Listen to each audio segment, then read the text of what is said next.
বিল্লাহি মিনাশ শাইতানির রাজিম বিসমিল্লাহির রহমানির রহিম। আজকের এই ফারাক্কা দিবসের আলোচনা সভায় সম্মানিত সভাপতি, উপস্থিত প্রধান অতিথি, বাংলাদেশ সরকারের মাননীয় মন্ত্রী, বিএনপির মহাসচিব, যিনি বিগত 17 বছর যাবৎ জুলুম নির্যাতনের বিরুদ্ধে লড়াই করেছেন, সেই মহান সৈনিক, উপস্থিত অন্যান্য অতিথিবৃন্দ, পাশাড়ি জনশক্তি পার্টির কেন্দ্রীয় এবং বিভিন্ন এলাকা থেকে আগত নেতৃবৃন্দ, উপস্থিত সাংবাদিক বন্ধু ভাইয়েরা, আসসালামু আলাইকুম ওয়া রাহমাতুল্লাহি ওয়া বারাকাতুহু। আমি আমার আলোচনার শুরুতে 1971 সনের মহান মুক্তিযুদ্ধে যে সমস্ত বীর সৈনিকেরা তাদের জীবন বিলিয়ে দিয়েছিলেন, তাদের আত্মার প্রতি গভীর শ্রদ্ধা জানাচ্ছি।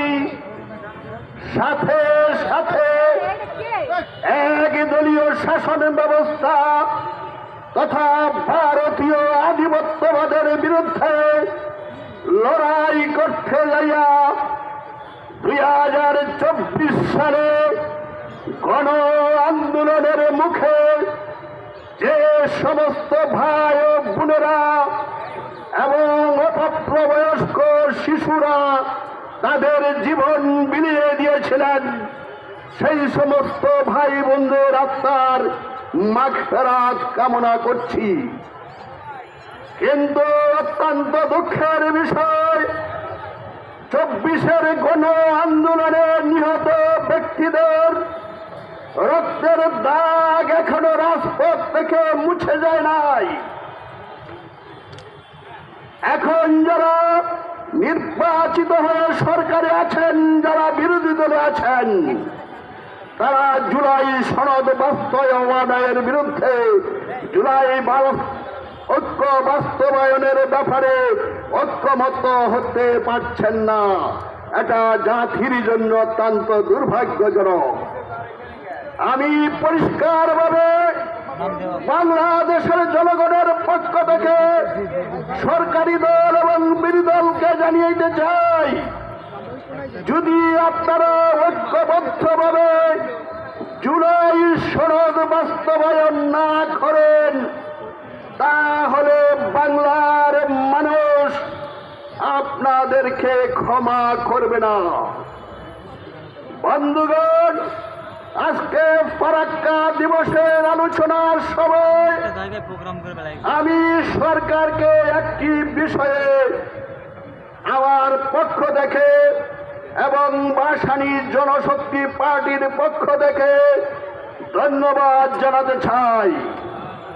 সেটা হচ্ছে পদ্মা ব্যারেজ।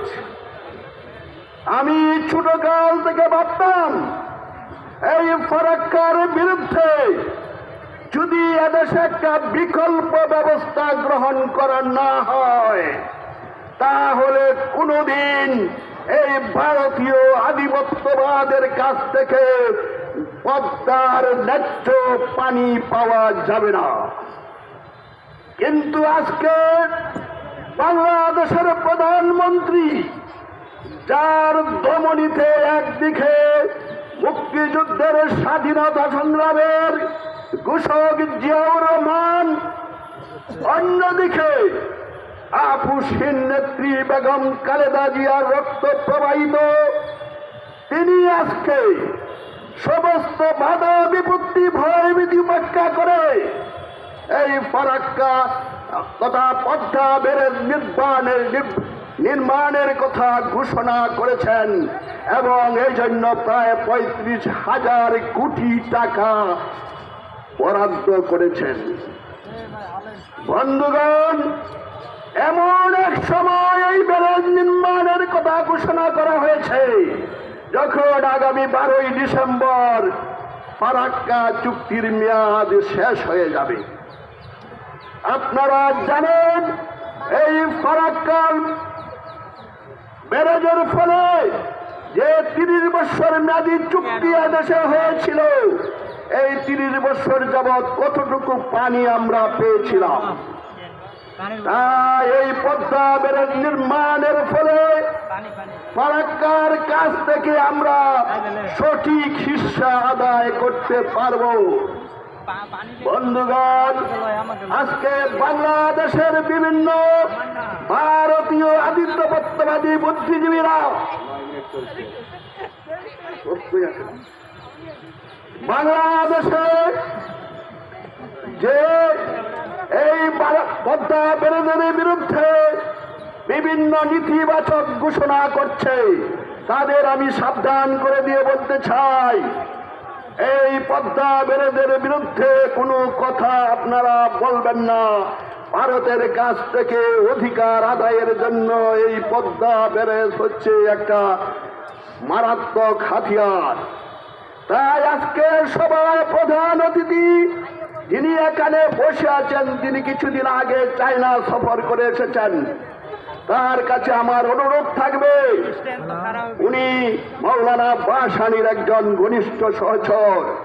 জীবনের এই শেষ মুহূর্তে এই পদ্মা ব্যারেজ এবং তিস্তা নদী চায়নাদের হাতে তুলে দিয়ে বাংলাদেশে আপনি অমর হয়ে যান।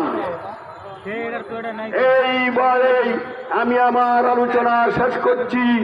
সকলকে ধন্যবাদ জানিয়ে আমি আমার বক্তব্য শেষ করছি।